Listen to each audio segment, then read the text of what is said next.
Modern जेठानी और साधारण देवरानी। दोस्तों, मैं आपके सामने एक कहानी लेके आई हूँ, जरा उसे ध्यान से सुनना।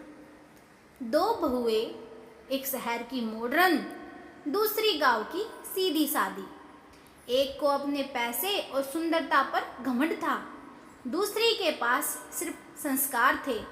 पूरे परिवार को लगता था कि मॉडर्न बहू ही इस घर की शान बनेगी। लेकिन एक रात ऐसा राज खुला कि पूरे घर की नींद उड़ गई। जिस देवरानी को सब कमज़ोर समझते थे, वही पूरे परिवार की सबसे बड़ी ताकत निकली। आखिर ऐसा क्या हुआ? कहानी का आखिर सच आपकी आंखों में आंसू ला देगा, इसलिए वीडियो अंत तक जरूर देखिए। विदिशा शहर के सबसे बड़े व्यापारी थे धर्मपाल सिंह। उनकी पत्नी सरोज देवी पूरे परिवार को साथ लेकर चलने वाली महिला थी। उनके दो बेटे थे, अर्जुन और करण। अर्जुन की शादी शहर की अमीर और मॉडर्न लड़की रिया से हुई थी। रिया पढ़ी लिखी थी, लेकिन उसे अपने पैसे, कपड़ों और अंग्रेजी बोलने पर बहुत घमंड था। कुछ महीनों बाद छोटे बेटे करण की शादी गांव की एक साधारण लड़की गौरी से हुई। गौरी पहली बार हवेली में आई तो उसने सबसे पहले सास ससुर के पैर छुए। रिया देखकर मुस्कुरा दी और अपनी सहेली से बोली, देखो, बिल्कुल पुराने जमाने की लड़की लग रही है।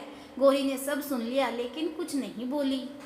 कुछ दिन बाद घर में पूजा रखी गई। गौरी सुबह 4 बजे उठकर पूरे घर की सफाई करने लगी। रिया अभी भी सो रही थी। रिश्तेदार आने लगे। सबने गौरी की तारीफ की।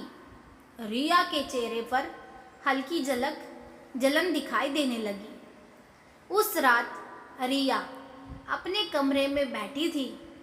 उसने फ़ोन उठाया और धीमी आवाज़ में किसी से कहा, चिंता मत करो, मैं जल्द ही सारे कागज तुम्हारे हाथ में पहुंचा दूंगी।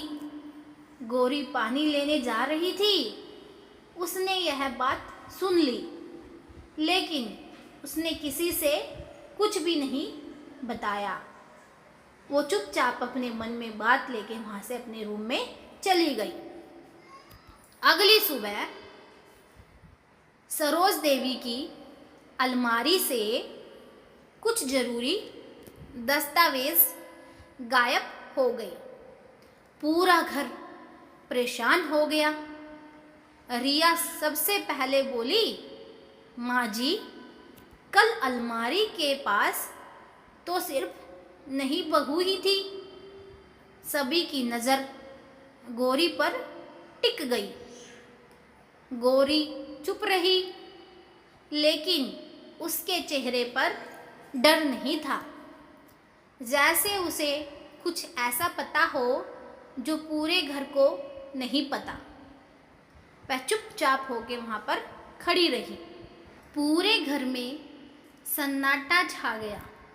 सरोज देवी बार बार अपनी अलमारी देख रही थी। मेरी ज़मीन के कागज आखिर गए कहाँ? उन्होंने घबराकर कहा। रिया तुरंत बोली, माँ जी, कल गौरी ही आपके कमरे में गई थी।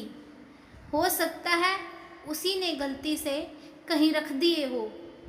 या रिया बात अधूरी छोड़कर मुस्कुरा दी। अब पूरे परिवार की नज़र गौरी पर थी। करण गुस्से में बोला, भाभी, बिना सबूत किसी पर इल्ज़ाम मत लगाइए। लेकिन रिया बोली, मैं सिर्फ सच बता रही हूँ। गौरी ने सिर झुकाकर कहा, माँ जी, मैंने कुछ नहीं लिया, लेकिन मुझे भरोसा है कि सच जल्दी सामने आ जाएगा।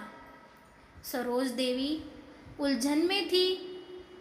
उन्हें गौरी पर भरोसा भी था और कागजों की चिंता भी थी। लेकिन उसी रात गौरी ने हवेली में कुछ ऐसा देखा जिसने उसके पैरों तले जमीन खिसका दी। दोस्तों, आगे की कहानी सुनते हैं। रात के करीब 12 बजे गोरी की नींद खुली। उसे आंगन से किसी के कदमों की आवाज़ सुनाई दी। वह धीरे धीरे बाहर आई। उसने देखा रिया काले कपड़ों में हवेली के पीछे दरवाजे से बाहर जा रही थी। गोरी चुपचाप उसके पीछे चल दी।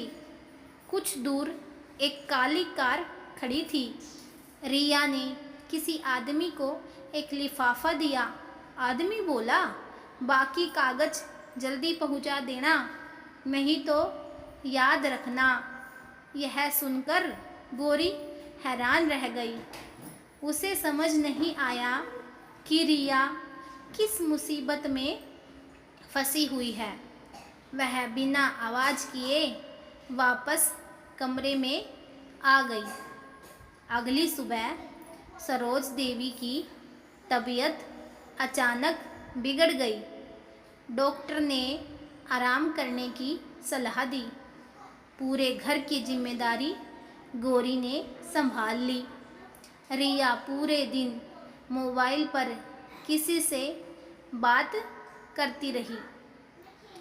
लेकिन दोस्तों, दोपहर में पुलिस की एक जीप हवेली के बाहर आकर रुक गई। पूरा परिवार घबरा गया। इंस्पेक्टर अंदर आया और बोला, हमें सूचना मिली है कि इस हवेली में कुछ ज़रूरी दस्तावेज गलत हाथों में पहुंचने वाले हैं। रिया का चेहरा एकदम पीला पड़ गया। गोरी ने पहली बार महसूस किया मामला सिर्फ चोरी का नहीं, इससे कहीं बड़ा है। हवेली का छिपा हुआ सच। पुलिस के जाने के बाद पूरे घर में डर का माहौल था। सरोज देवी बार बार भगवान से प्रार्थना कर रही थी। धर्मपाल सिंह गहरी सोच में डूबे हुए थे। लेकिन गोरी के मन में सिर्फ एक सवाल घूम रहा था, रिया आखिर किससे मिल रही है। उसे पूरा यकीन था कि रिया कुछ छिपा रही है। लेकिन उसी रात गोरी को हवेली के पुराने स्टोर रूम से किसी के रोने की आवाज़ सुनाई दी। गोरी धीरे धीरे उस कमरे की तरफ बढ़ी।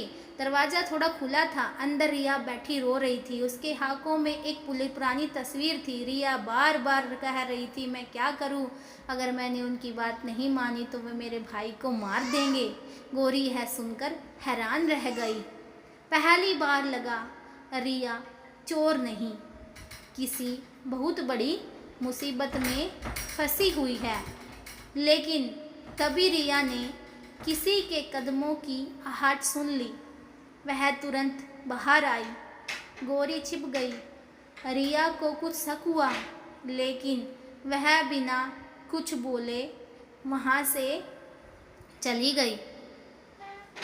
अगले दिन सुबह एक अनजान आदमी हवेली के बाहर आया। उसने चौकीदार से कहा, रिया जी से कह दो अगर आज रात तक काम पूरा नहीं हुआ तो बहुत बुरा होगा। यह बात गोरी ने भी सुन ली। अब उसे समझ आ गया मामला सिर्फ दस्तावेजों का नहीं, किसी की जान का भी था। यह सुनकर गोरी को बड़ा अजीब लगा। गोरी ने सोचा, अगर मैंने अभी सच्चाई नहीं जानी तो यह परिवार टूट जाएगा। उसने चुपचाप उस आदमी का पीछा करने का फैसला किया। लेकिन उसे नहीं पता था कि कोई और भी उसका पीछा कर रहा है। वह अनजाने में आगे बढ़ती रही और जो उसका पीछा कर रहा था वह उसका पीछा करता चला गया। उसको बिल्कुल भी नहीं पता था कि कोई उसके पीछे आ रहा है। दोस्तों अगर आपको मेरी कहानी अच्छी लगी हो तो प्लीज़ कमेंट में बताना और इसे अगला पार्ट मिलते हैं अगली वीडियो में। धन्यवाद।